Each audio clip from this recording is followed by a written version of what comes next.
I had the stream muted, so I didn't even notice it. But yeah, Yeah, sorry, I had it muted too. It was on for some reason. It shouldn't have been on. Professional streamer, folks. Professional streamer.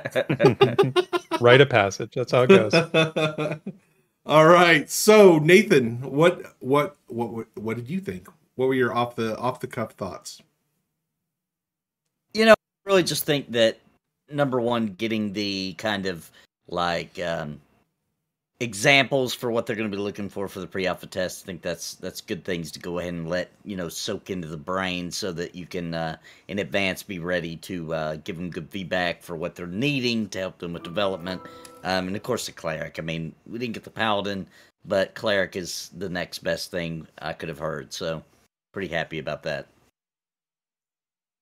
Very cool. Yeah, the next class to be announced. So you only get that once where you get put in for testing the first time. I expect that we're gonna see like every group's gonna have 2 clerics in it for the next test. And there's going to be a lot of clerics running around, guaranteed. There will be no shortage of reses and heals available. Derek, what did you think?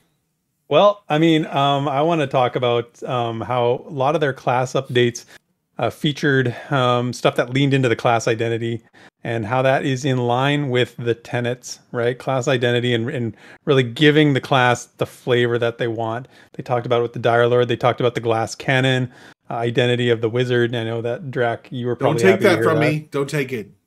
Okay. The other thing then that I'll talk about is the techniques. I was kind of surprised. I didn't know that they were going to have so many features from the techniques in for this next PA test. That's something that's new, and none of us have experienced before. They gave some of those abilities were techniques that they showed, specifically one for the Dire Lord, and I don't remember what it's called, but really interesting to see that. And I think that's going to be a big point of emphasis for me when I'm testing, is looking to utilize those techniques a little more. And yeah, Tech Ninja in chats is still to understand them fully. I think that's something that I'm going to be doing as well, is truly getting a feel for what role they play in the game, how they affect the gameplay on a very granular level. I think is going to be interesting. Yeah, I love class stuff. I live for class stuff. It's class stuff and race stuff. That's the most exciting things. So I got the double bonus because they announced that the next character models that they're going to put in is the Arakai, the Dark Myrrh, and the Scar. So I'm an Archive, so I love to hear that. That's going to be very very exciting. I'm excited that my stuff gets added before Therek's does. So well, I mean, yes, but I mean, it's sort of a good news, bad news thing, I think, because they said they're redoing the human models, which I thought I was surprised by that. I didn't know. I didn't really feel like that needed to be done, but whatever, it's fine. They've redone the human male. They're going to redo the human female. Hopefully, they said it may or may not be in for the next PA test, which I thought was interesting.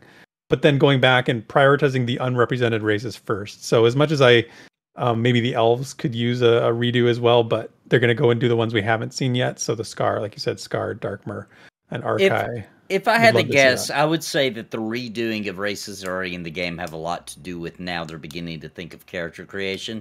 And maybe the previous models didn't have the parameters of the coding designed into it, that to be as flawless as they want it to be. Dude, how cool would it be to have character creation in there? Like, that would be so Yeah, I'm not cool. expecting it now, but I bet you they're laying the groundwork right now for that. You know what I mean? Yeah, because, I mean, after they finish alpha, once they move on to beta, for beta, I would imagine you would want the character creator, right? And also in the pledge packages, some of the pledge packages have the thing where you get to create your character before launch day. Yeah, the early character creation. Yep. Which I loved. EverQuest 2 had that. And I love that. I created all my characters. I created 8 characters before the game even launched. I think a lot of people did. I think I did too. I know. Because, like launch day, you don't want to be messing around with your character creator and then you create some ugly character and you're stuck with it. It's not fun. It's like Christmas because you can wrap your presents up and like they're all sitting there under the tree, and then as soon as the day comes, you just open those presents. They're all there ready to go, and you take them out for a spin, right? So, absolutely. For me, oh dude, when he said wizards making wizards with the identity of glass cannon, like a little bit of my heart melted. Like that is, I mean, if you've watched us at all, anything on Tuesday nights with the MMO 1-in-1, I scream about the wizard should be a glass cannon class. That's how it should play. That's its original roots. That's how it is in D&D. That's how it should be. And somewhere along the line, some of these MMOs have made it not a glass cannon class, and I don't like it. So I'm really excited. The spell weaving also sounds really cool. It sounds like we're going to be more active, going back and forth between maybe spell lines, and also it sounds like we get to cast, different like fire, ice, spread it around between the different types of casting too. So that's all sounds like all good stuff to me. And and putting the ice lance thing, right? So we get to put stuff on the ground, right? That we haven't seen that yet. Nothing that no spell that I've seen has actually appeared on the ground yet that I remember. Traps, I guess, for the rogues, but not a spell yet. So I love line spells and PB AoEs. Those are my favorite types of spells. Yeah. So one of the changes they talked about with some of the wizard stuff was reminiscent of a year ago in Fortress Devair, and some of the feedback from that was talking about mana usage and the sustain, the ability to sustain your mana usage and keep it flowing, I guess is a way to put it. I think the way they talked about it tonight and some of the abilities that Teon went over seemed to be leaning into that as well, seemed to be focused on keeping that rhythm of mana usage more syncopated, I guess you might say. Exactly. Oh, and the difference, because they said like ice spells were going to be in between, and they were going to have shorter cast times, and fire spells were going to have long cast times but do more damage. I love that. I love the differentiating of the spell lines, and each spell line kind of has its own thing. That's always that. I mean, they've kind of had that feeling in there before, but now they're really like, it seems like they're honing it in. So and that to me, when you put fire, of course, at the top of the DPS chain where it belongs, then yep, I agree with that 100%. Then that's super exciting. Well, Draq, I do have to ask. I know there's a lot of people who are thinking it, and I'd like you to give your opinion on this. All right. How does it personally feel to know that next month you'll get to play your class? Dude, it's very, very exciting. Very, very exciting. I know. I haven't gotten to experience it yet, so I know there's others out there like me who. So what you're saying is, Nathan, that you're gonna have to play another Dire Lords? No, I'm playing cleric, dude. I'm joining the million other people, and I'm rolling a cleric, dude. I love clerics. Clerics are almost a paladin. Almost. My group just changed to 3 clerics and 2 wizards and an enchanter.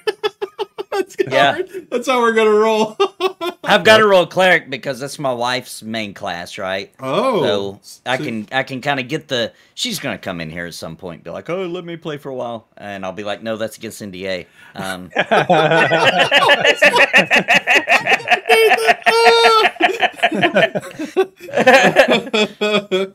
Wait, here we go. Whoa. There you go. Nice. Well timed. Joppa is calling you out. All right. Well, I feel like we should move on to maybe got a ton of people in the green room. I feel like the green room is super hopping, so maybe we should get to a few people there. Yeah, absolutely. And who we're going to go with first? Let's see. Let's bring in Crypt Fox, because I know he wanted to talk to us while we were watching the stream, so I hadn't seen that. So let's bring in Crypt Fox. Hello, Crypt Fox. Hey guys, how's it going? Good. How are you?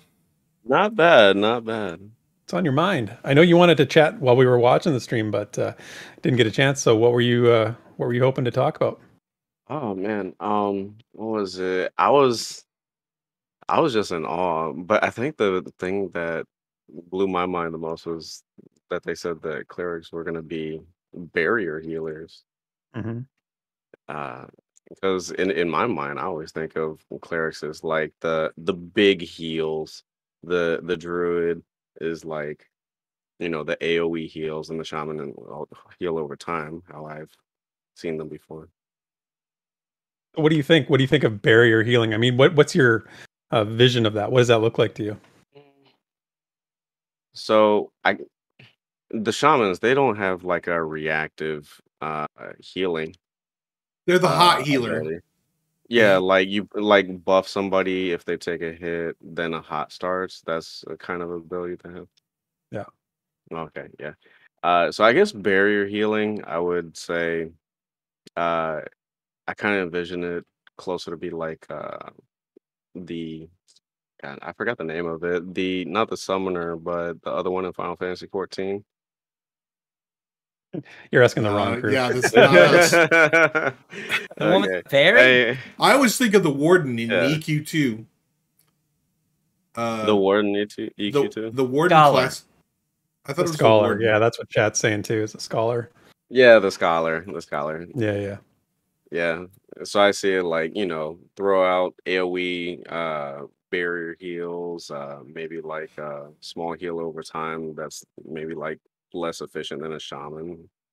I think that in this pre-alpha test with this cleric, this version of a cleric, this type of a cleric, is going to be one of the most interesting things to see how people react to, because like you're struggling to describe it, and I think everybody else will be struggling to play it because it's different. This is a different idea.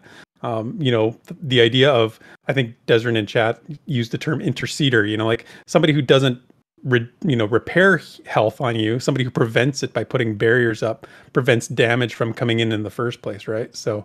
But again, but also some heals though. Like you'll do some healing, just like right. But the main focus of you will be to probably try to prevent it instead of counter-reacting to the damage. You'll be trying to slow it because your heals are probably smaller, right? Right, yeah. and they're doubling down on the melee portion of it, right? Which.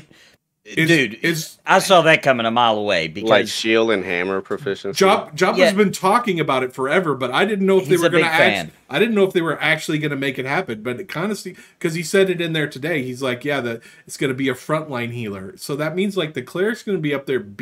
Like you're the DPS cleric in EQ where everybody's yelling at you to sit down, right? But no, the cleric's going to be up on the front line, hammering stuff with the hammer and casting stuff on the front line. That's what clerics were meant to be, too. Like, that's... Oh, Desrin says... Or no, I'm sorry, who was that? Somebody said we don't need the paladin now. Oh, Man of Rohan. They're not that good, as you will see in pre-alpha. They will go down, but they can take some hits, Like, it's okay. They can take some hits. Well, now that you mentioned that, like, them being upfront, throwing shields, some heals, attacking. That reminds me of like the Justicar from Rift, because that's kind of what their kit was, like being up front, smacking. So yeah, I think some of us have probably like played the Justicar. I vaguely played it. I played it for like 10, 12 levels. That was it. Yeah, it's weirder to us now because people have went in more of the priest, white mage kind of territory with what we like. They kind of just twisted the cleric role, but this is the original class fantasy of the cleric from Dungeons and Dragons original AD&D, even 5th edition. Still matches, like they get up in there, Yep. Yeah. I kind of wish we would have seen some of the abilities like they showed with the other classes, with the shaman and the other ones that Teom talked about, the wizard and the dire lord. Like I wish we had seen a few of the ones, the cleric abilities that they were going to be able to utilize, because, I always want to see more, but it would have been particularly relevant given the announcement that the cleric is going to be part of this. They're just guaranteeing 9,000 clerics for the next PA session. That's all they're doing. 100%. Yeah. We're going to be the healthiest bunch of PA testers you've ever seen. We're not going to be able to kill anything, but we can sit there and beat on it forever. Yeah, we will live. We will not win, but we will live.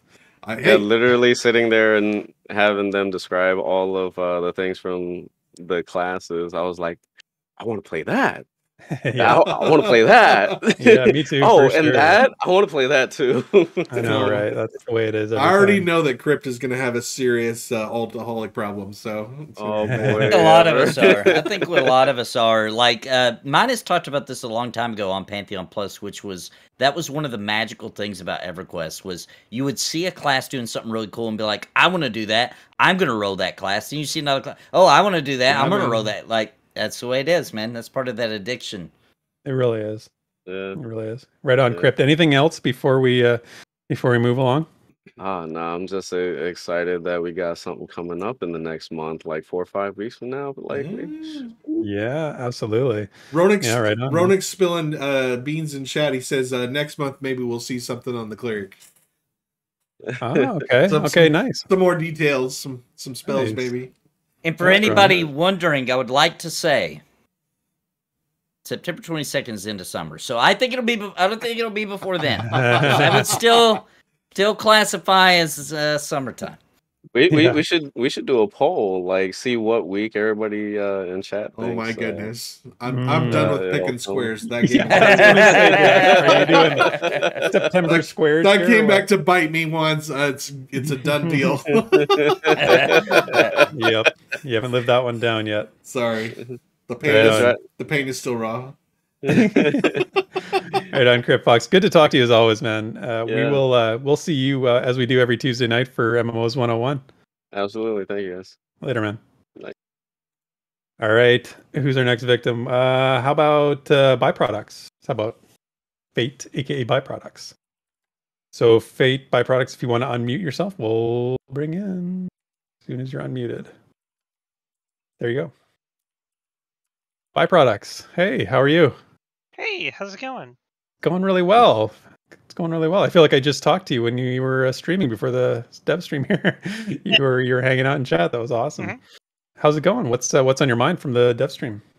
Several things. It was a dense stream. It was really tough to keep up with everything, especially with Joppa going off in chat as well. Mm-hmm. And Yeah, I took a lot of screenshots. yeah, I noticed he mentioned in chat he's excited to try out proximity voice, which I think has been talked about a little bit before, but it seems like it's something he's wanting to try out maybe sooner rather than later. Interesting. I saw somebody asking about it. I didn't see his response. So is that what he said? He said he wants to sort of experiment with the kind of thing? He said, if I remember right, he said he's excited to try it out. Is Neat. what the words that he used. What's your experience with proximity chat and MMOs? Do you have good experiences with it, or? Not in MMOs per se, just like games like Ark. I think might be one of the few games and similar other like kind of PvP games. Generally, not a fan personally. Yeah. Me too. Yeah, it'd be interesting because they've never really talked about that before. It's not something that they've sort of publicly spoken about in any development stuff or any stuff that I've seen anyway. But yeah, something new. Anything else that stood out?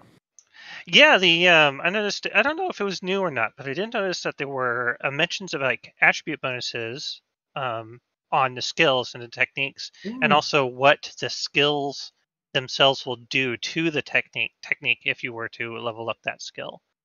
And I thought that was like extra details on skills are always welcome. Absolutely. There was a lot of detail in all the graphics that they showed. It's almost, I'm sitting here taking notes during the stream, trying to write stuff down, and I realize that there's just too much information to process in the moment, and I can't get through it all because you don't really, you don't really appreciate the fine details until you really start connecting them with other pieces. You look at another class ability and you think, okay, how does it work with this? How does it interact with this other class? What is my role going to be changed based on this? So there is a lot. There's a lot to process, and I found myself, being a little bit overwhelmed by it too. So I'll be interested to see, what the reaction from the players is, because we're getting a little bit. The complexity is increasing. You know what I mean? Yeah, and but like that's good. A dense game that is like on the surface very very simple, right? You're going in, you're getting a group, and you're fighting monsters. A very simple concept, but with a lot of complex abilities and interactions, makes for a different play experience every time that you log in, which is good for the longevity of the game, and it's good for the players in the community. 100%. Yeah, when they add a new class, it changes all the classes in a way, because the way that it mixes and mingles with those classes changes everything. So adding a new class to the game makes the game different for everybody, and that's when you know you're building a real game where classes have identity. That's something that is missing from almost every other MMO, Nathan. Like, that's exactly right, and that's why this is so different. Because I mean, not everyone, but most MMOs right now, they don't want that to happen. They don't want to change to one class to affect everybody else, right? It's very much like we don't want to overlap those circles at all. So they kind of keep them separate. So it's fun for the person playing that class, but it doesn't affect anybody else. Whereas Pantheon, I think you're right.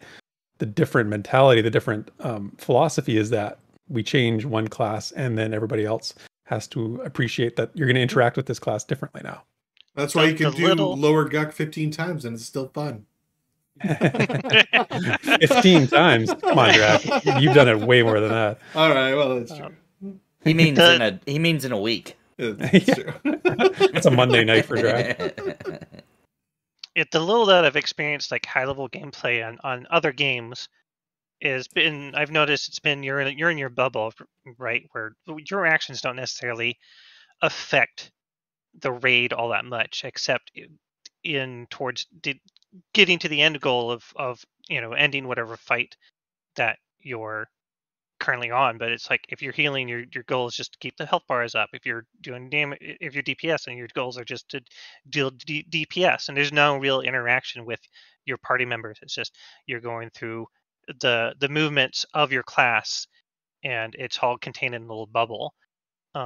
Whereas in other games, I'd like to bring up EverQuest 2 as an example, where the classes had a lot of different buffs and abilities that worked off of each other.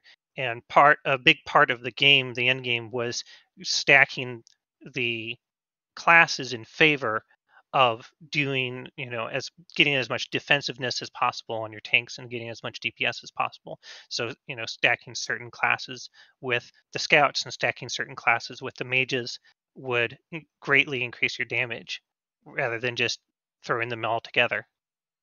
Right. Yeah, absolutely. A lot of nuance. Anything else from the stream that you were interested in that caught your eye? I don't know, there was so much. You guys mentioned a few things that I missed. So those were the things that stood out to me the most. The kind of two little beans that were in there. Nice, good stuff. All right. Well, thanks for jumping in. We'll say goodbye, and we'll talk to you again soon. All right. See ya. Thanks, man. I'll see ya. All right, you guys. I'm gonna up the challenge level here. We're gonna bring in two people at the same time, because our friends Essen and Asera, who are a couple, and are going to join the green room at the same time. So whatever, I shouldn't say anything. I'll just let them speak for themselves. So we'll bring in Essen and Asera.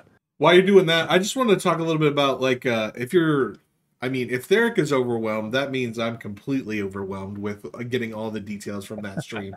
But luckily, and I'll give a little shameless plug, luckily, by the time Sunday rolls around, Desrin and Therek will have poured over that video in the minutest of details, and will break it all down for us. Yes, I'm gonna be leaning on Desrin and his strong analytical skills for this one, because he's good at this aspect of it as well. So yeah, we'll break it down for you. We'll get the details down. But in the meantime, let's talk to our friends Essen and Asera. Hey, you guys, what's happening? Good evening. Good Whoa, evening. two of us at once. You guys don't know what you're in for right now. I'm not sure agreeing to this was such a good idea. Me neither. That's why it's such a good idea. The fact that you think it's a bad idea tells me we're onto something. Yeah. So what did you guys think? What's on your mind? This dev stream interesting or not so much? As the man in relationship, I'll speak first. Oh also, my God. Also because Sarah asked me to. But two things really. One, like Crypt was saying, the melee cleric is radical. Like, it's so hard to get some people to play to play healer. You really need to like grab a whole different group of people when you bring it to melee range. It's a whole different gameplay, especially when like the attacks have a side effect of, heals or, mitigation or barriers, something like that. When your offensive moves give you defensive bonuses, that is so satisfying. Yeah, you're right. Getting people to play a cleric is not always an easy thing to do. What do you think, Sarah? I agree, and I was especially excited to see the way the like techniques are scaling with your skills. Like the higher you have in this skill, the more effective your technique is going to be. That's so like detailed already, and we're only looking at testing these tunes up to like they're just going to be little babies, and we already have this much like level of detail to play with, and learning how to play them this effectively and this well, and we're not even going to be able to get that high in pre-alpha. I'm really excited to see how intricate it is at this level versus once the game is actually launched and you're really leveled up and you're more powerful, what that's going to look like if they're putting this much into the entry level stuff. Mm-hmm. And Sarah made a really good point right there. I'm not biased at all, but if you notice on the tooltips for the moves, it didn't say the abilities scale up with level. They scale up with certain stats, so you can gear for certain abilities if you choose. That's really awesome. Did I look at this wrong? Did I see this wrong? But one of the ones for the Dire Lord talked about scaling with intelligence. Yeah, yeah, two of them, right? Yeah, I saw that. Yep. That's what's up with that. I thought Scar was the main Dire Lord, so aren't they going to struggle? They're not going to be good at those. Scar have a different kind of intelligence. They're totally represented. They're well, you had a brand of intelligence Shadow Knights in EverQuest, right? You had the Erudite and the Dark Elf, right? And those were always they had less AC and less stamina than the ogres and the trolls. And that makes them different. I thought that was fun. Yeah, they're different. Yeah, I like that. Yeah, I think that's good. That's good stuff. That's like getting back to the roots, the nerdy stuff. Like all the companies are skipping the nerdy things, right? And they're going straight for like the easy, like fair and all this kind of stuff. And I think Sarah brought up a really good point too. That kind of what it did was it kind of unroots how the developers, how Visionary Realms is thinking about things long term and for a mass amount of people, right? So she was talking about that the abilities, and you get so many, and even at low level, you get cool stuff and things that are purposeful. And if you think about it, although they're going to speed it up for pre-alpha a bit, when the game is launched, like you'll be really proud of your character when you get to level 10, right? Like you'll be really proud when you get to 15, even though those are low levels. It could be a large chunk of time before you get there. So I think getting things that are cool and make you feel like, that progress and like you're getting more powerful, that's key to really get people hooked on your game. I also really love how you can really build such a specific like group of players in this. Like, you have to really think about it. Like, is it going to limit you in what you want to be able to go do with this group, or are you going to try to like only look for certain classes because you have a certain like objective in mind? Because it looks like the classes are really going to be able to like play off of each other and maybe like enhance each other, or maybe if you have like not a great group built, it's going to make it harder for you to be able to like kill this boss or get to this place. So it might actually require thinking this through really thoroughly, or are you just going to decide these are my friends and we're all wizards, whatever? We'll make it work. We'll make the wizard. Hey, the root group, man. Root chain roops. I've been in that group before. It's fun. Fun in quotation marks. Yeah, fun if you're not into like being successful. Then sure. It's a little stressful, but. Yeah, no, that's you. So you guys are definitely excited for what's to come here. You're looking forward to the next PA test and all the intricacies and all the things that come with that. No, not at all. It's my first PA test, so the level of excitement over here is a little bit ridiculous. Yeah, yes. Nice. Awesome. Yeah. And Also, I'm really excited to see that they already implemented the death system for us to try out in pre-alpha. that was so They fast. just announced it, and we're already going to get to try it out. That's awesome. Mm-hmm. That means just we're guinea pigs, is what that means. Yeah. I'm happy to be a guinea pig. I'm so curious about the rate at which your health drains when you start crawling away. Like the whole tug, like the push and pull between, do I stay in one spot when I'm near death, or do I try and get away from this spot and risk losing more health? That to me is what I'm going to be focused on. I think that's going to be the first thing I look at. I mean, I'm a ranger. I mean, I'm not playing a ranger in this because they're not in yet, but by nature of whatever class I end up playing, you know, I'm going to be dying quite a bit, and I'm going to be looking to see what that, how they've got that set up, how the numbers work for that, because that's interesting. Yeah, and I wonder if certain classes are going to be better at dying. Is that how I should put it? Better at dying. I don't know. They haven't talked about that. You're never going to die, so I guess you won't be testing that one out. I'm just not going to die. Yeah, it's not a problem. The ranger isn't in yet. We don't have a better class at dying yet. Right. There will be class balance for death. Well, maybe like some classes crawl faster, or some classes bleed out slower. I don't know. I don't know. It could be cool. Maybe stat based. Maybe it's stat based, right? Yeah. Yeah, maybe. If you have more decks, you can crawl faster. Yeah. Crawl faster. Put a lot of points into. Oh man, I don't know the medical term for clotting. Ew. If you want stats are best, I think that's what it is. If you don't know what stats are best for like anything to do with the pre-death, just pay attention as they show streams and watch when Roenick opens up his menu and wherever he's putting his points, that's where you want to go. Yeah. Those high intelligence dialords are going to be down quickly, bleeding out very quickly. I also want to jump in and say that the limited action set is becoming more and more important and more of a better decision in my eyes, as you're seeing these abilities from different classes stack on top of each other.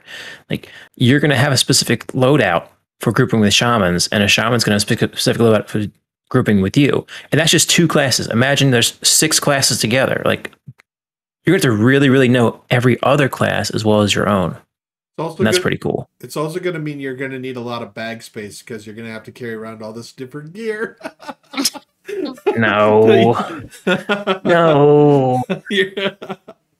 I think that's how it's going to go. You're going to have one gear for your strength set and one gear for your intelligence set and resist gear. It will become that over time. All that stuff you're going to have to keep gear sets. That's how it's looking. I mean, there was some game I played where your gear sets just lived in like your character window and didn't take up bag space, but I can't remember which one it was. But if they could implement that so it didn't actually take up bag space, I wouldn't have a problem with that. Fantasy 14 did it. A few games did it, but Final Fantasy 14 did it for sure. Oh, I think does Guild Wars 2 do that? I think they might. Nathan, do you know if they do that? We're talking about MMOs right now. Trying to poke the dragon. Nice. Well, you guys, it's been awesome having you both in the green room. We got to do this more often. This was a good experiment. It worked out. Yay. So we'll throw you back in the green room and we'll talk to you guys soon. Thanks, guys. See you later. Bye. Yeah. All right. All right. Well, we got, I think, 3 folks left in the green room. Why don't we go with Tech Ninja? We haven't talked to Tech Ninja in a while. Oh. So be interested to see what he has to say, because I was watching chat during the stream and not sure if he's feeling great about it. But we'll see. Tech Ninja coming in now. Hey, Tech Ninja, how are you, man? I haven't talked to you in a long time.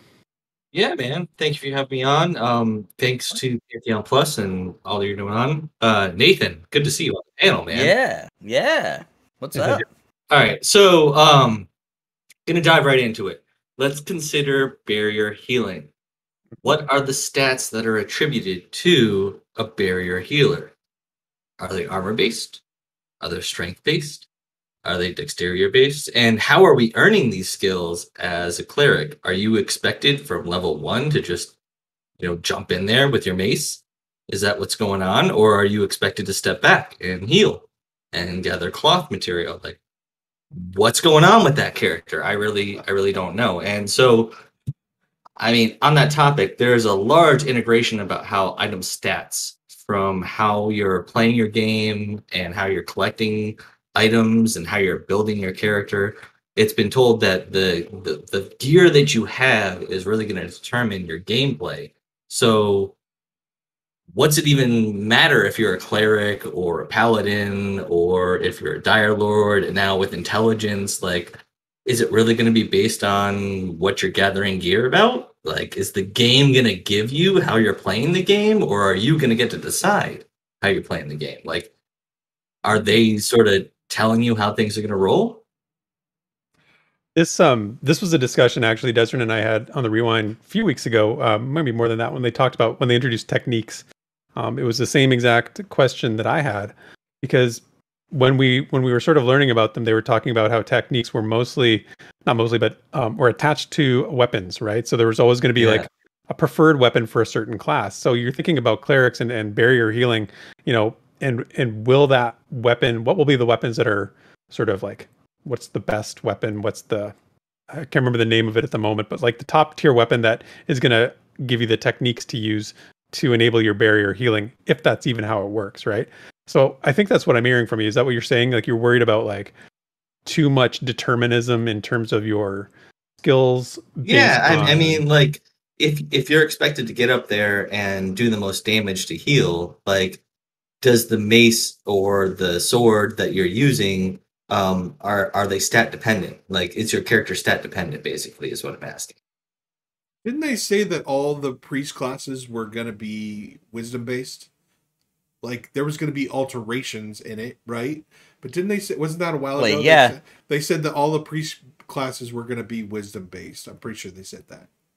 Generically, right? Right. So I think this is where you get in the weeds a bit, because like if you also remember, they talked about strength might mean a wizard could push fireball harder, right? Mm-hmm. Like, yep. So Mm-hmm. I think this is just where we get into situations where you're going to find people who prefer certain abilities that also get advantages from where their stats are, right? And not just the stats they put into their character, but also the gear that they're looking for, because those are their favorite abilities, and that's how they feel a cleric generically works, for example, right?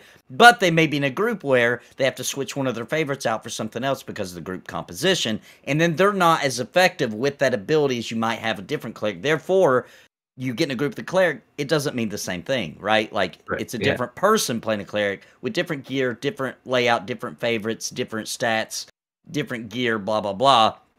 Plays totally different, So it's part of that, like, every time you play, things are a little different. No Groundhog Day, as Brad McQuaid always used to say.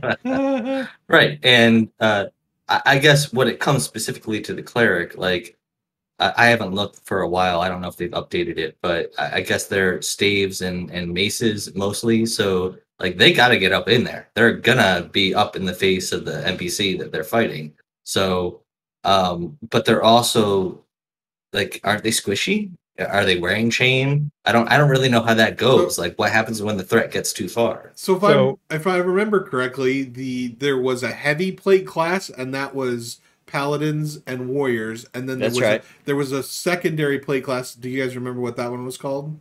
I'm looking at it right now. So on the website, it's light plate is their heaviest armor they can wear. After that, it's down from there. So all the lighter ones, heavy chain, light chain, leather, heavy leather, blah blah blah. In terms of weapons available, it's club, warhammer, great hammer, mace, great mace, and quarterstaff. So let's bring back the two-handed mace clerics. Let's bring them back. Yeah, the giant fucking cross. Excuse my French, but just slamming down. All right, so switching quick. The art, the Tudor houses in I'm gonna say it wrong, Avelia, is that right? No, that's right. All right, so help me, Therek. Do you think that they're gonna be throughout that realm? Like, have we not seen the full development? Do you think there'll be houses skirted along the lake, throughout the river valley? Do you think that this is just the first that we're seeing of it, or is it just going to be centered around that port city? No, there's going to be more of it. There's definitely going to be more of it around. I mean, it's tricky because we've played pre-alphas before, so I think there's more around. if you ask me if the style I think is going to be the same throughout, yes, I think that's something that's been communicated through when JN has talked about the lore and being consistent with styles in the areas. They've talked about that a little bit. So I think that style of house you saw, the Tudor style, and they talked about these modular kits that they developed just recently, right? So yeah, I would say that's probably the prevalent style you're going to see in AVP, sort of all that area in Avenir's Pass and all the surrounding area, but definitely not just Avelia. It's not going to just be like a zone with one city and everything goes out from there. There's going to be other little places to where that kind of housing is going to be located, I would say. Yeah, like Minus is saying, chat too, Thronefastian style buildings that you'll see around Thronefast, because that's how the humans typically build, but it would be different in another area, right? Right. And would it might per chance be different if maybe a reputation got a hold of that city? And would they start building new looks? I don't know. Just exploring the ideas and thoughts. That sounds like a different game that's in development right now. I was thinking that. Yeah. Yeah. That's 3 expansions down the road. Yeah, right. After Progeny. Oh, good God. Not even gonna dip into that at all. No, don't go there. Don't go there.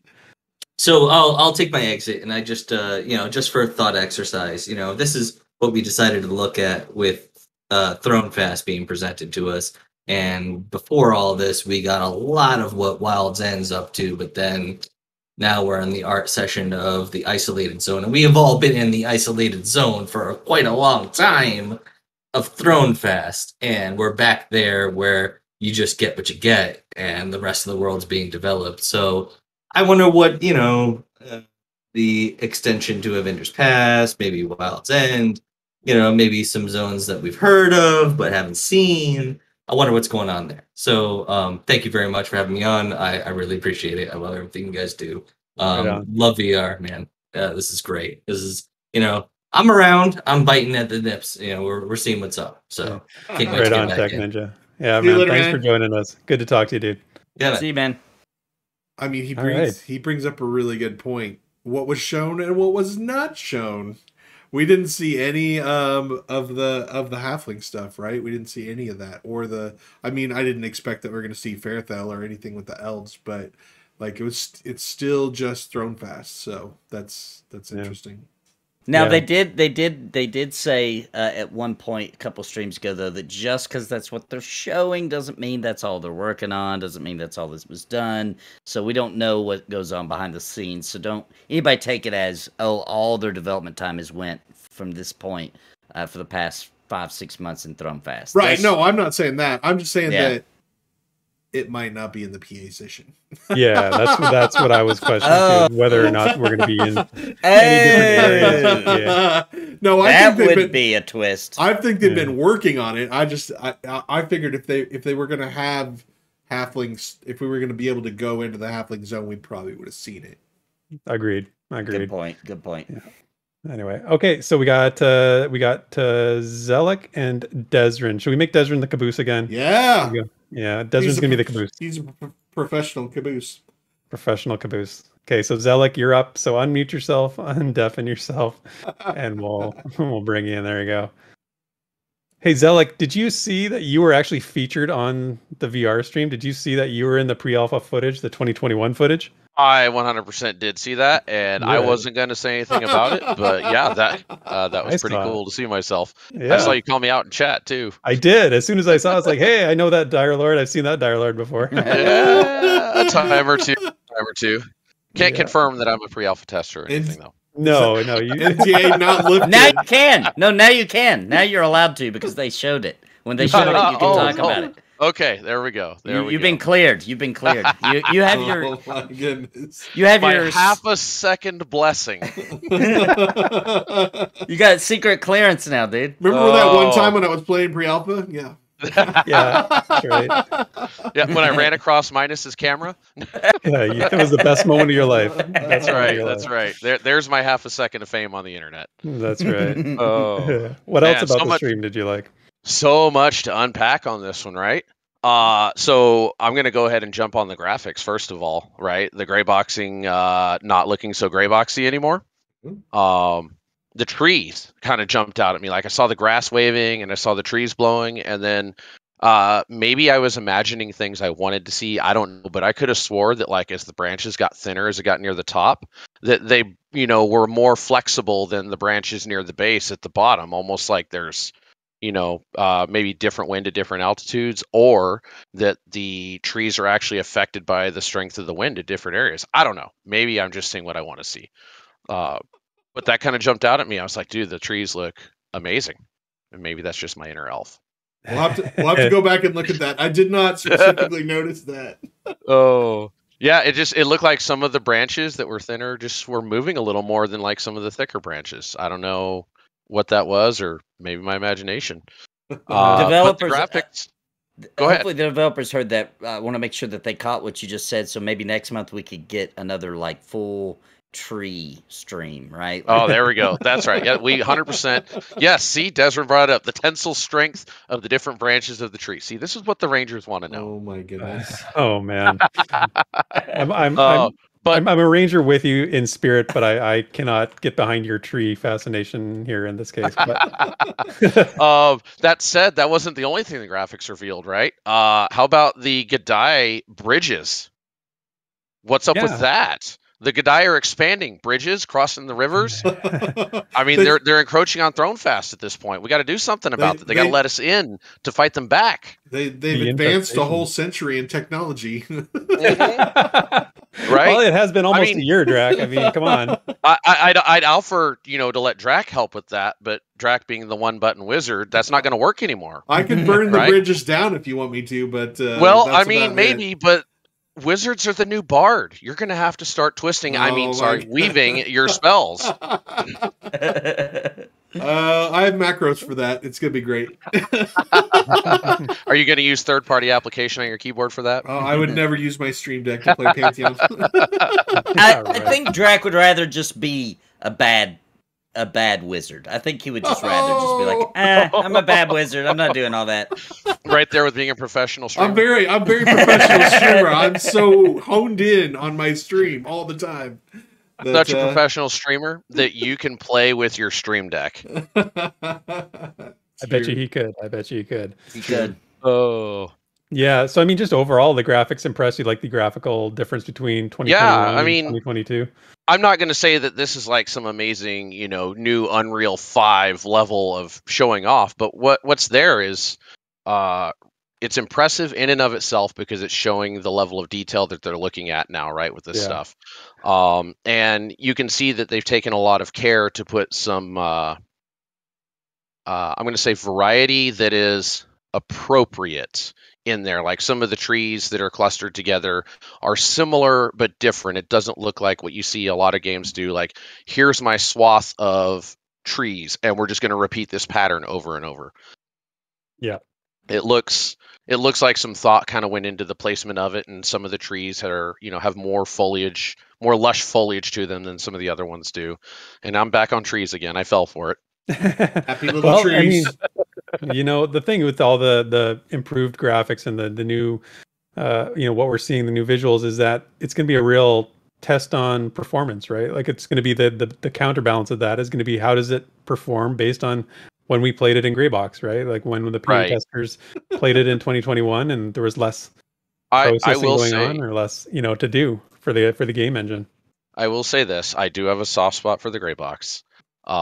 And I know it was an April Fool's joke, but if maybe every year on April Fool's, if they enabled Greyboxing for the one day, that might just, make my heart melt a little bit.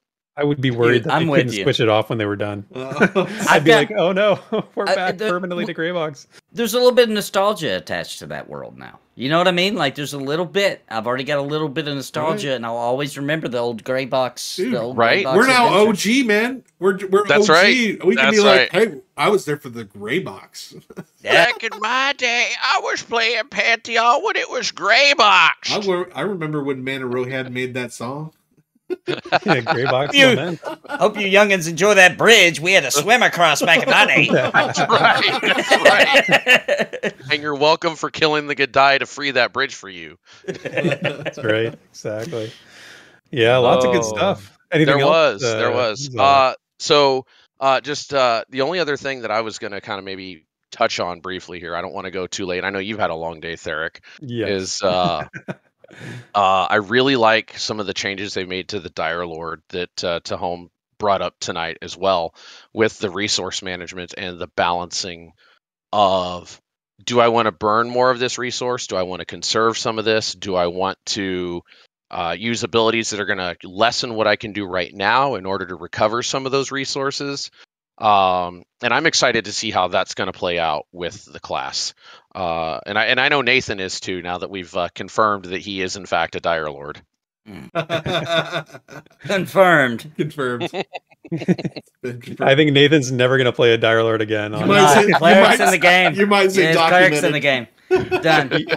Done. We need to do like a community challenge, you know, like something to get him to try and play the Dire Lord again at some point. Right. But so, I mean, the balancing of the resource game isn't necessarily something new and unique to Pantheon. You know, it's been done in a few games before, but I really like that they are making the effort to start making it meaningful this early in the development, right? We're not even in alpha, and they're already looking at making resource management important. And that only speaks towards the ones that they didn't mention the resource management for tonight among the other classes, and how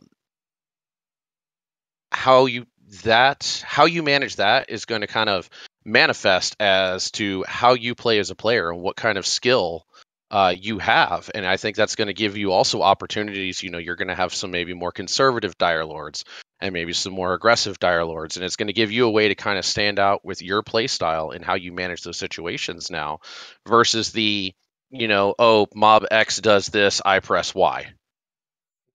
Yep. 100%. Absolutely. So- I mean, they talked about refining the threat management tools, you know, so again, going back to the taunting. Oh, yeah.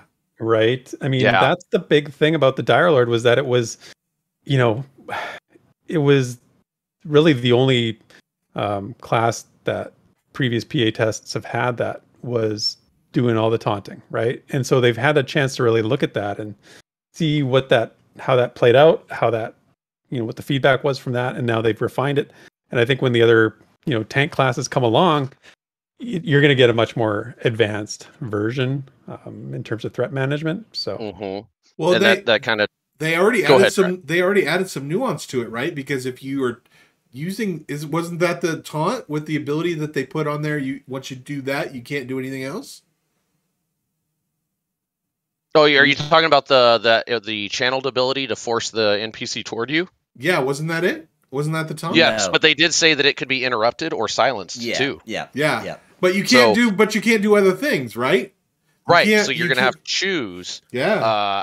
Well, at least how I'm envisioning this is it's going to be like any other channeled ability in a game where effectively, you know, I hit my hotkey for it and it starts channeling for, I think they said 3 seconds, maybe 6.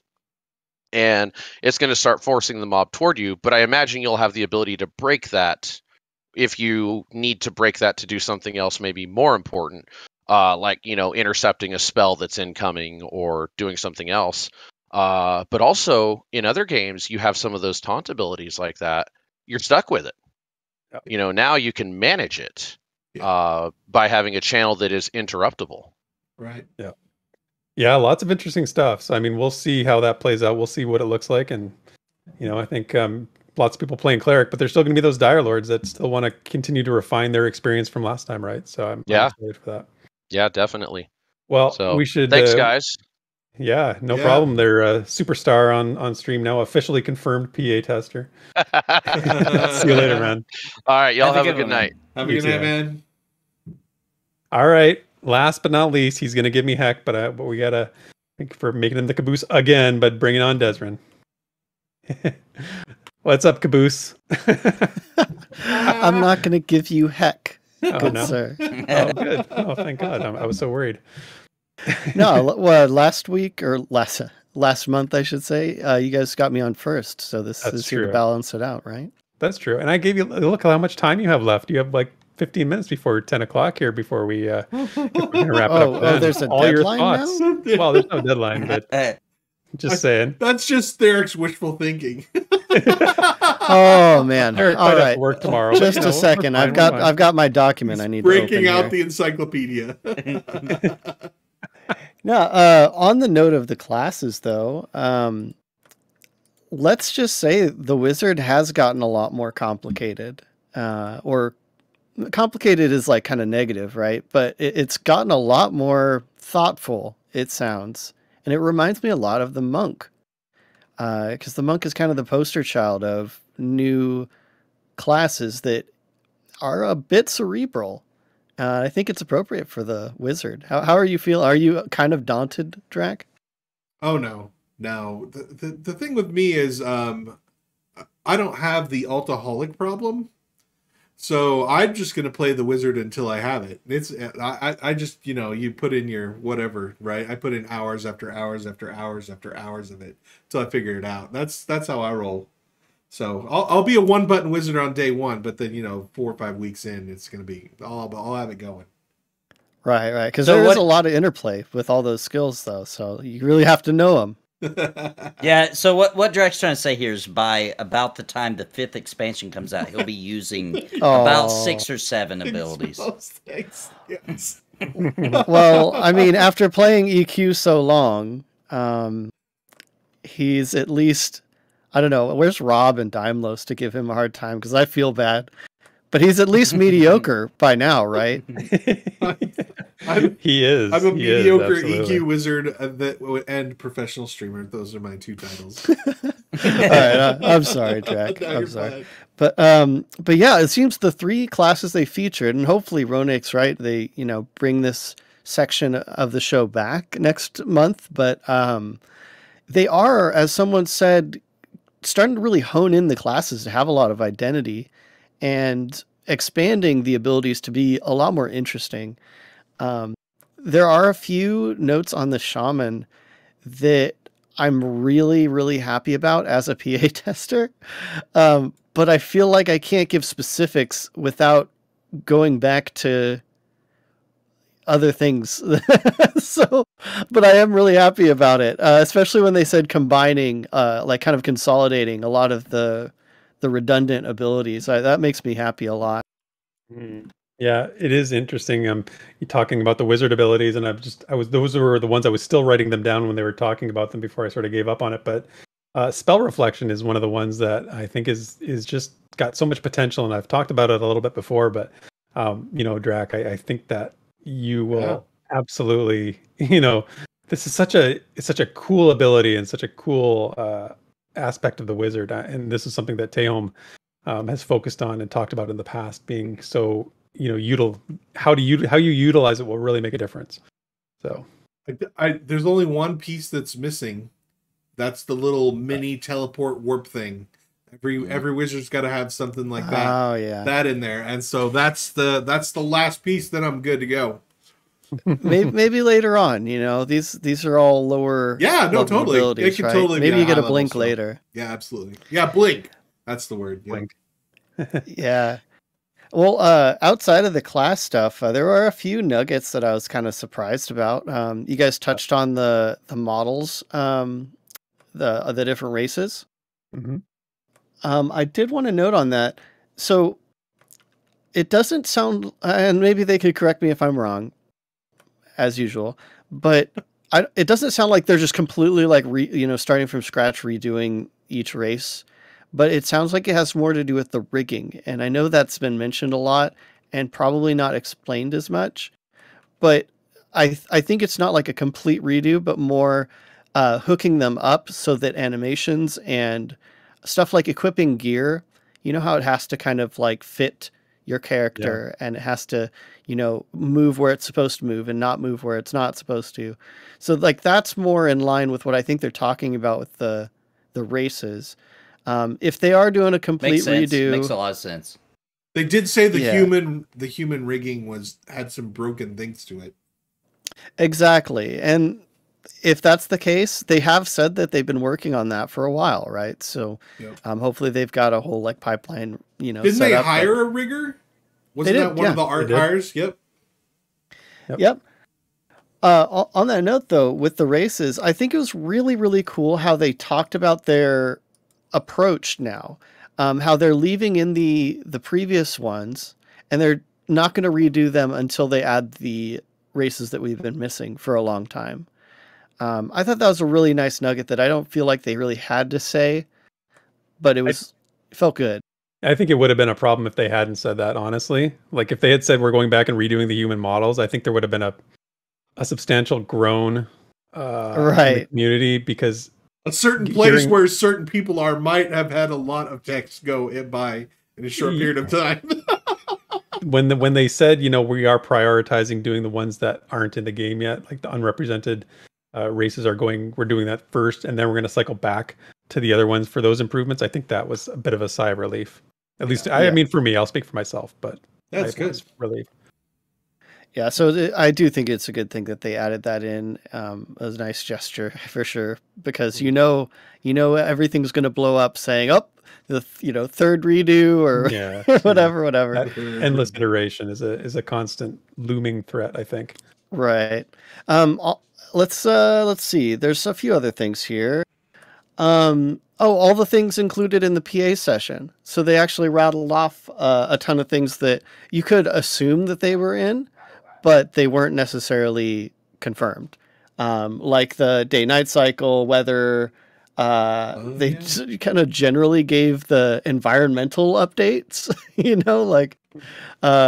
Obviously, we've been seeing a lot of that, but the one that got me was they talked about enemies. And if you remember, I think I talked about this on the Rewind, actually. They said, there's kind of a ton of new stuff with the enemies, and either they're just talking about, well, obviously they had to replace the enemies that were in the gray box, but it sounds like more than that. Like maybe the AI is a little bit more, hooked up. Maybe? Yeah, maybe. I think that's a potential reality. I don't know if I heard enough for me to be convinced that that's going to be part of it, but you might be right. I definitely need to, watch again, and I'll take better notes and stuff. Wait a minute. That was really Russian. My memory might be a little off, but going off of memory here, when you check the road to alpha, I'm pretty sure that enemy behaviors and stuff says it's in.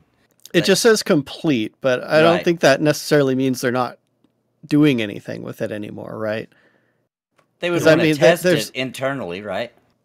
Yeah, but I think it's been noted plenty of times that, the things on the roadmap, that's, hey, it's implemented and stuff, but it doesn't mean it's done. As in, we're just going to have this until release, right? Sure, but what I'm saying is, since last pre-alpha it was not, and now it is. So I bet you there will be a big difference. And there was even a joke made somewhere in the stream about it, it's not going to be as easy this time. Or Jabba said something about ask the PA tester if they were aggressive enough or something like that. Yeah, I've got it here, Draq. I clipped that actually. So Tech Ninja asked, in previous streams, we've not seen many aggressive NPCs around players. Will we see more of an alive Terminus? Jabba said, I wonder what our testers would say about whether Pantheon has aggressive NPCs. So, I mean, I think that's more of just a reference to the past. There have been fairly aggressive enemies in the world already. So I don't know if that's a thing that, he was saying, there's going to be more aggressive or more hooked up AI enemies, if that's where I think there will. I 100% believe they will be way more.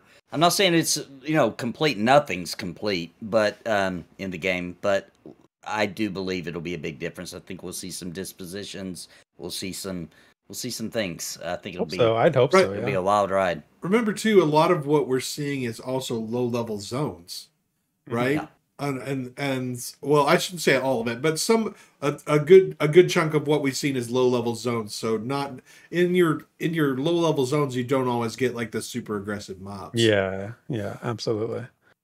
Right on. Definitely some stuff we're going to be looking out for. They strongly hinted at a lot of hidden things for PA testers to find. You got a challenge thrown out to us for rare spawns. They threw the gauntlet down. Hell yeah. Let's do it. Yep. So, hopefully that means we have enough time to to find them, right? Oh, return gauntlet throw down by Desert. That's exactly what he did. 100%. Here's my Uno reverse card there. If any VR staff are still listening, love it. Well, I did ask Ben for a time, like a time frame of how long, and he said they haven't decided yet. So, well, since you brought up a quote from Stream, and since Nathan brought up Ben, I may as well bring this up because it was asked, is Ko going to be playing during the PA session? And it seems like that's a little bit more up in the air. I got that too. I clipped that too, and I made a note because I want to talk about that with you on the rewind because I think that there's some stuff to talk about there. I don't know. Yeah, it seems like it was, it just wasn't clarified very well. But it could just be schedule conflictions between when they can do it and when Ko's available. Right. I mean, so Ben's quote here says, I meant that we hope to have him on PA servers, yes. But if there's tech issues for whatever reason, we'll have to put him on a closed server. But first pick is the PA server. So yeah, okay, you're right. Yeah, that's a good point. Yeah. So it does sound like, they're intending him to be on a PA server, but, barring issues, right? So it's like one way or another, they're getting Ko in there.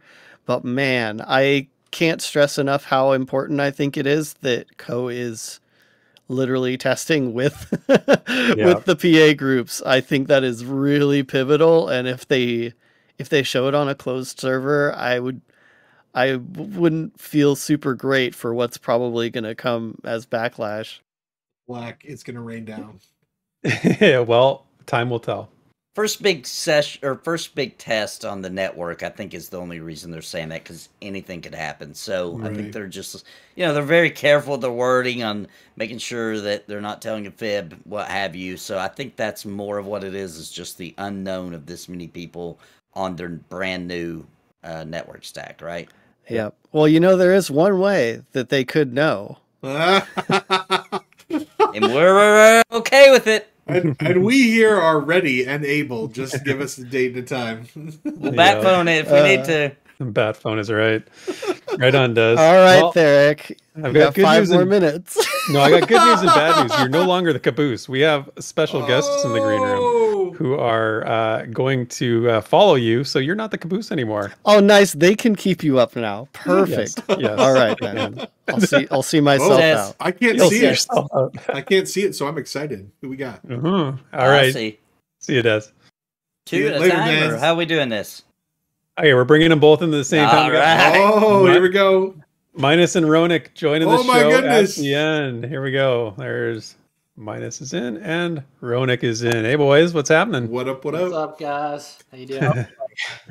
Doing great. Minus, how does it feel to be on the other end of the show here instead of the host? You're now the guest. Feels good to me. It's weird. It's weird.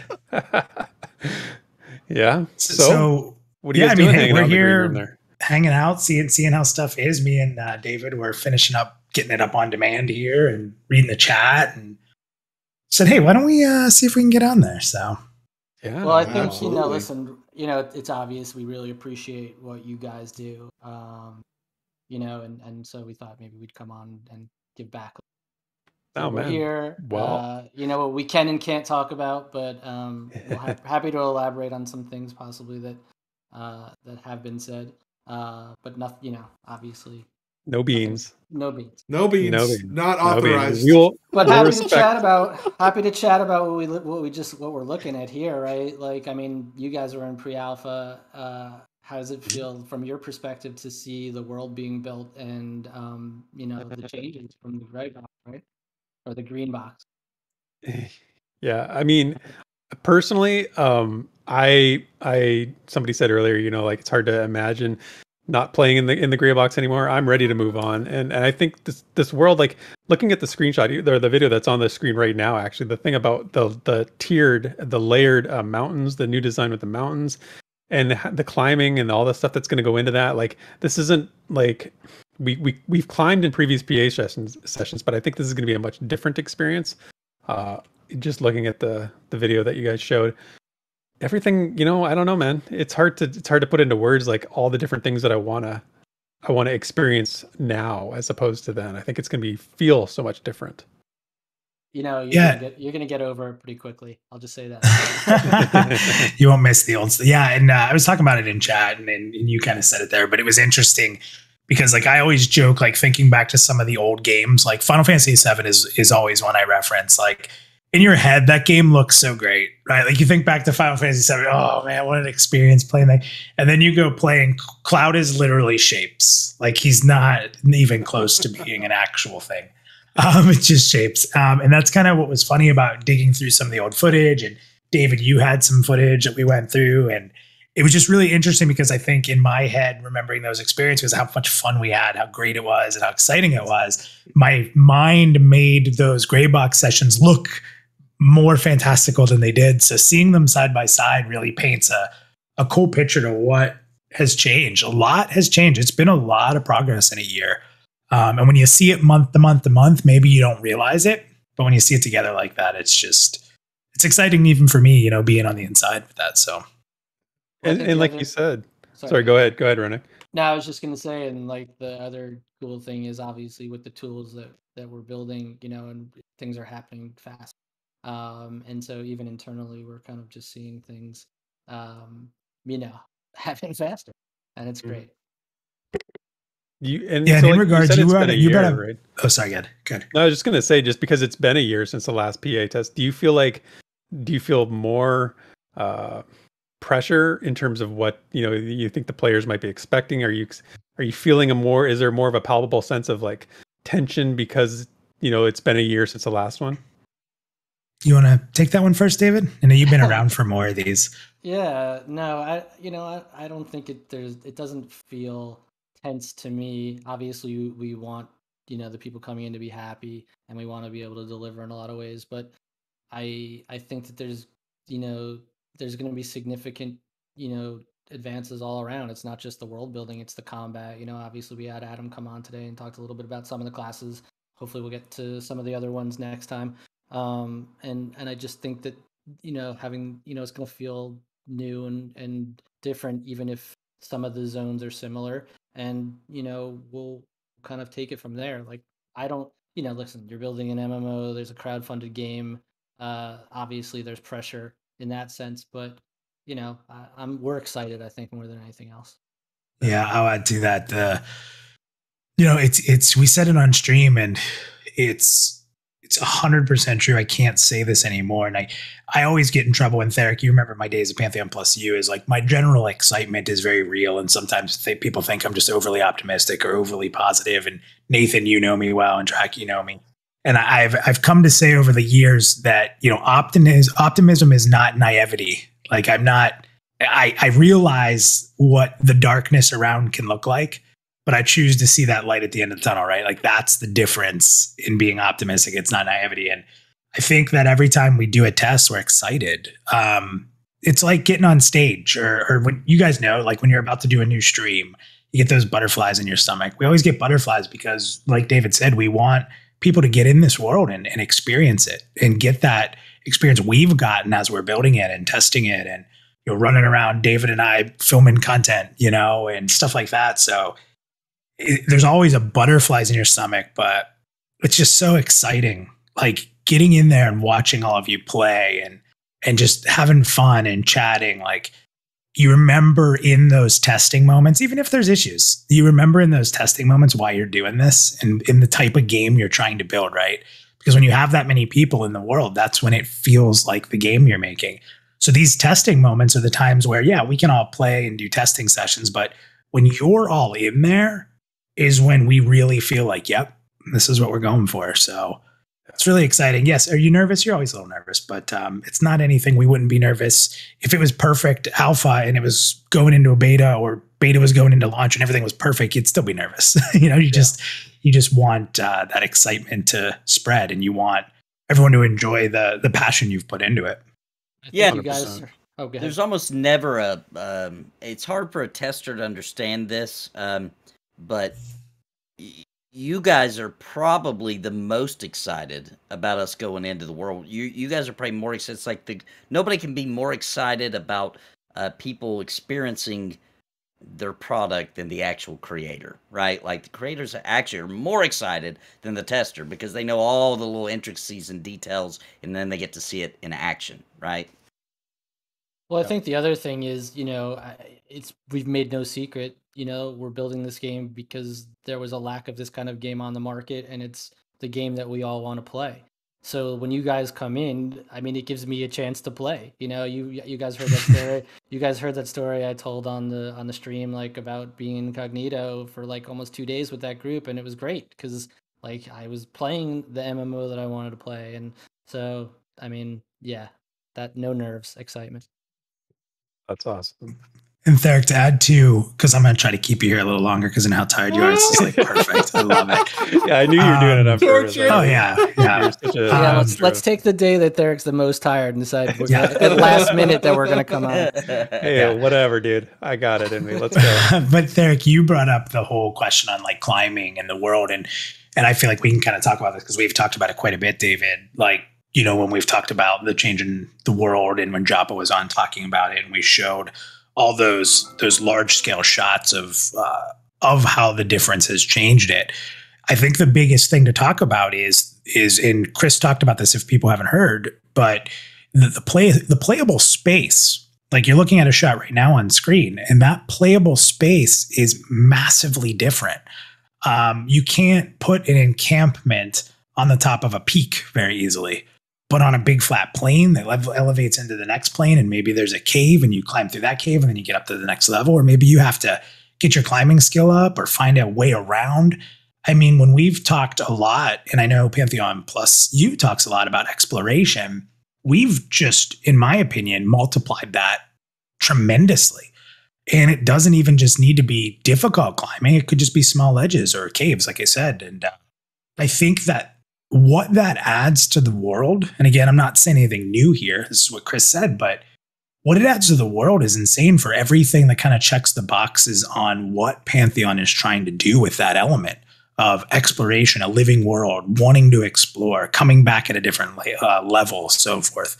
The terrain changes are a really big deal, and I'm excited to hear feedback on like how different that makes things.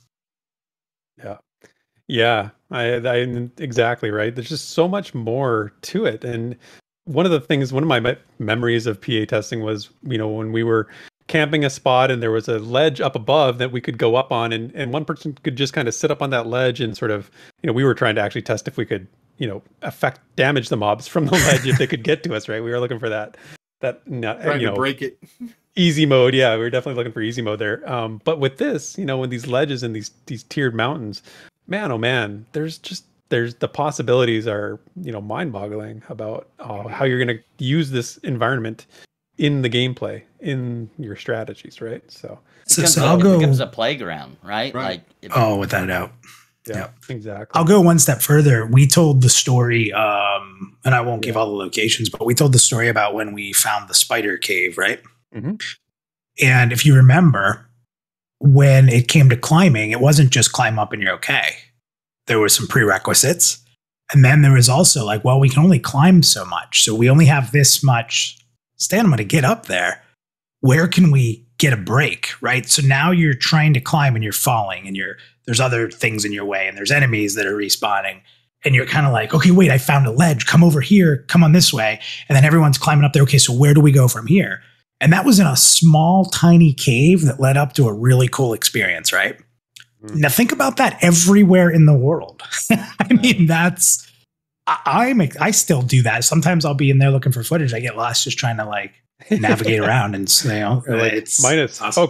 Focus on your task. Minus focus on your task. Well, you had asked in the beginning about how we were feeling about the upcoming test. I just think about it like when I'm looking at these graphics and I think about the expanded space stuff, I just think of it like leveling up, like to use the MMO term, right? Like the game is leveled up. We've now come to the new level. There's new things, and with the way you describe it and the excitement of it, and just like this is going to be a different experience, and it's an advanced experience, and now we're going to get to go explore and do all those things. It'll be so much fun.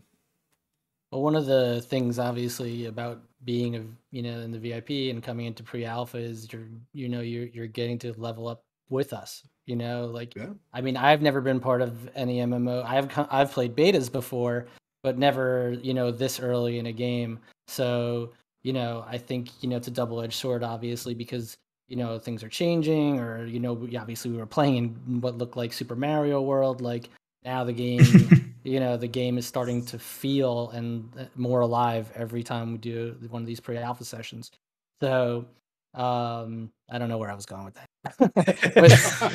but I think it was just about leveling up with us, and you know, and Well, like I think that's exciting for everybody.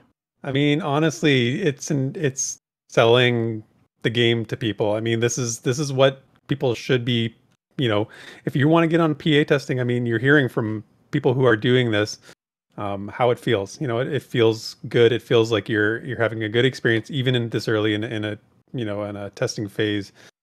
You know, I mean, I can't even tell you. I mean, we're all so excited to get in on this next Well, one. we And I'll talked- tell Good, do it. I was just gonna say, well, we talked a little bit about on the stream. One of the questions was like, you know, how much of the PA testers, you know, feedback are you taking? And we kind of went into that a little bit. And I ultimately feel like that's the most advantageous thing about. I'm not trying to sell any packages here, by the way. I'm just talking off the cuff. You know, I think one of the things that's exciting about being a VIP is you're helping make the game. End of story. You know, we listen to feedback. Things are changing. And you know, if you're interested in playing a game, you know, that's what you want. You want the developers to hear what you're saying and make changes for the better. Yep. Yeah, Couldn't have and said it better. if you're not gonna sell the packages, I will. Just imagine all the clout that you'll get later down the line, where you can be like, "Dude, I was in the pre-alpha test. I'm a pre-alpha tester. Okay, like I trust me." Well, guys. it's funny you say that because, like, if you play World of Warcraft or you play EverQuest, how many of those people do you run across? And I'm not saying it's a negative thing, but like, oh yeah, I pre-alpha tested, or I alpha tested, or I made. Been here since pre-alpha. That's the best. Yeah, right. So no, that's awesome. From now on, can you be Clout Napalm?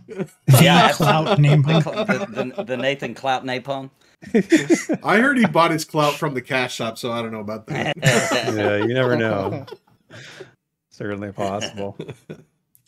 Well, anyway, guys, thank you for everything you do. Thank you to the community that's watching. Thanks to everybody for the support. You know, David, I think if you want to add anything to this, you know, when you're looking at a monthly stream and you want to put something out there that rewards the people who follow us, not just our VIPs, but everyone who, you know, follows us on Twitch and watches our videos and comments and is in the Discord or in your Discord.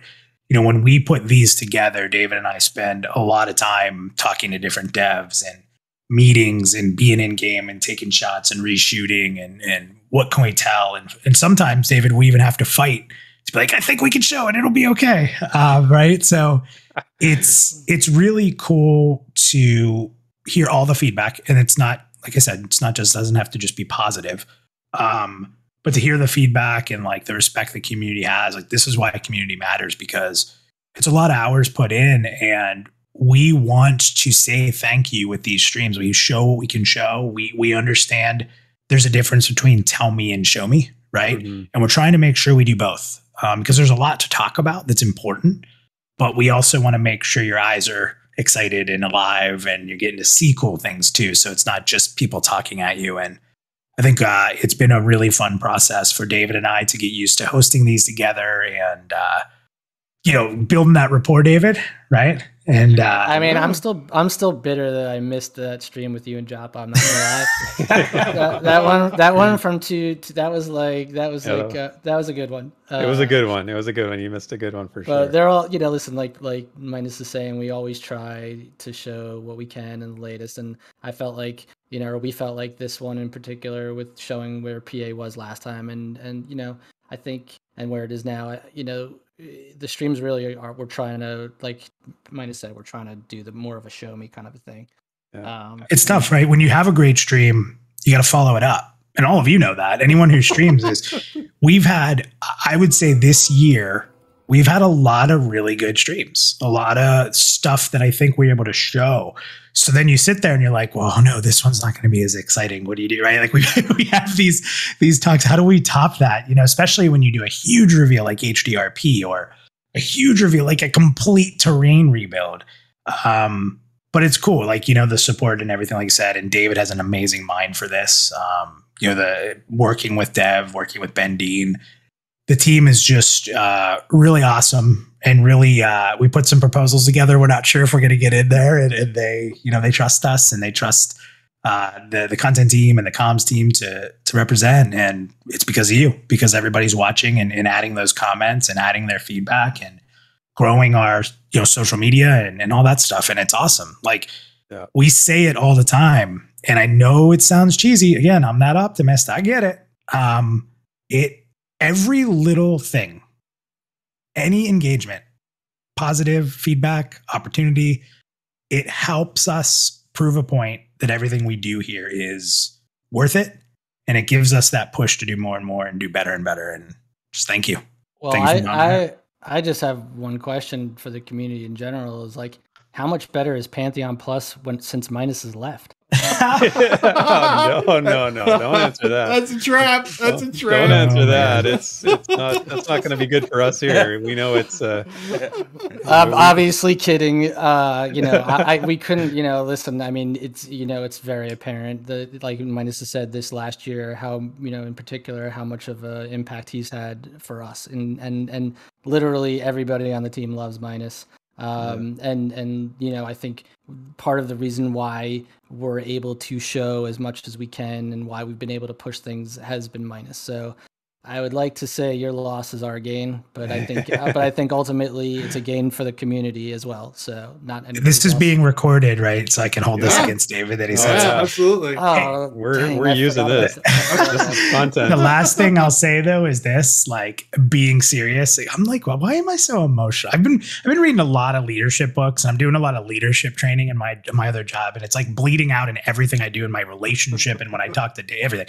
But here's what I'll say is, it makes me go watch the last stream I did with you guys.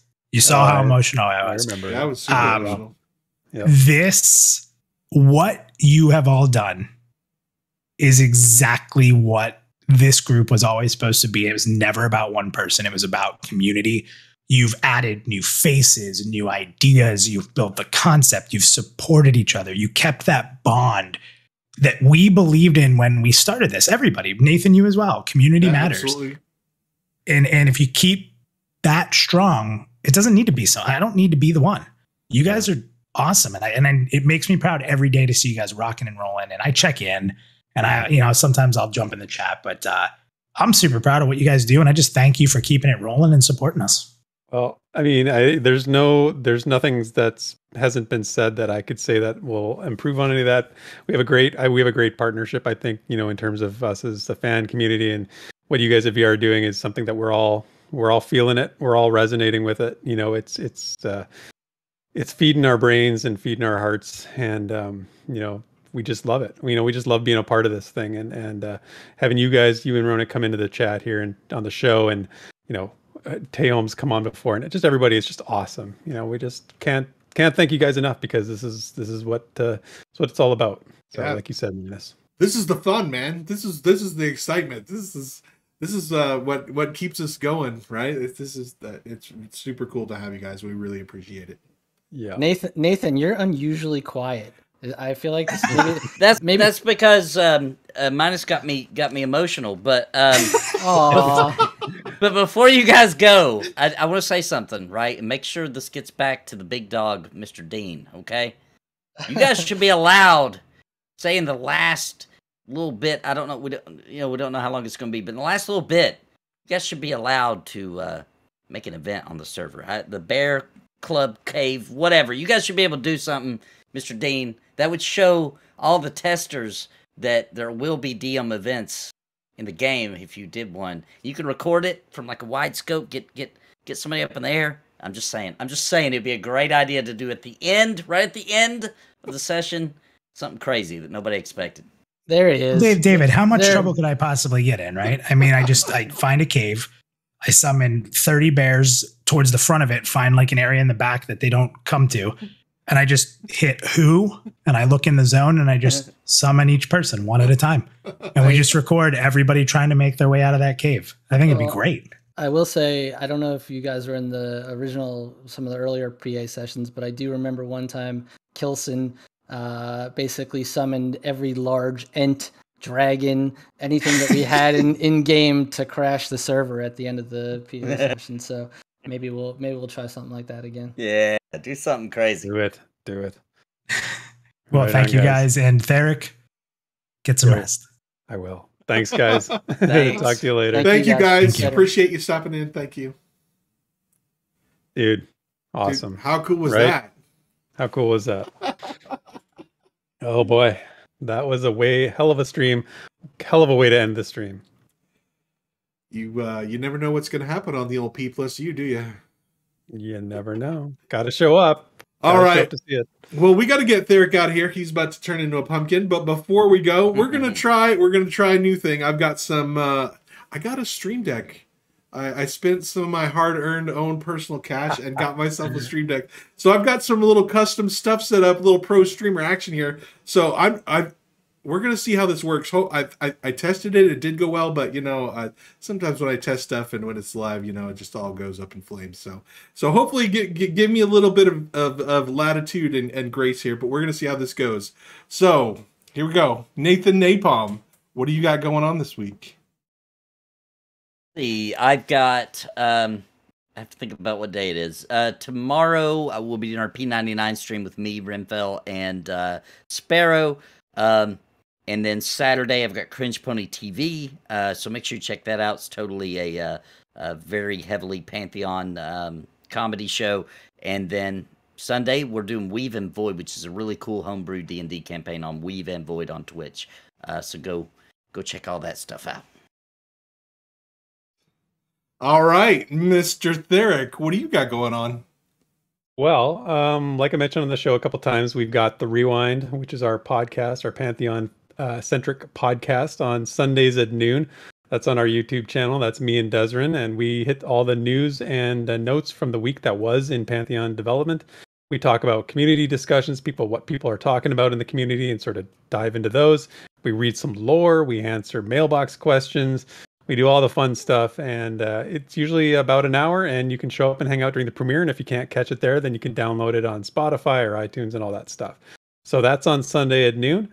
And the only other thing is I had my first stream tonight. We did MMORPGs 201, and that went pretty well. So I'm excited to say next Thursday, we're going to be back in Elder Scrolls Online, and this is jumping ahead for the week, I get it, but whatever, I'm going to take my opportunity and jumping back into Elder Scrolls Online next week, Thursdays, 7 p.m. Eastern on our YouTube channel with me and Desrin, Stands in the Fire, and next week Tetsu. So hope to see you there. All right, and then as for myself, I sense a wizard video in the near future, an updated Pantheon wizard video. I feel like that's coming. Also, if you don't know, we do stream Monday nights at midnight. We call that our North After Dark. That is our super adult stream, so not for you kiddies.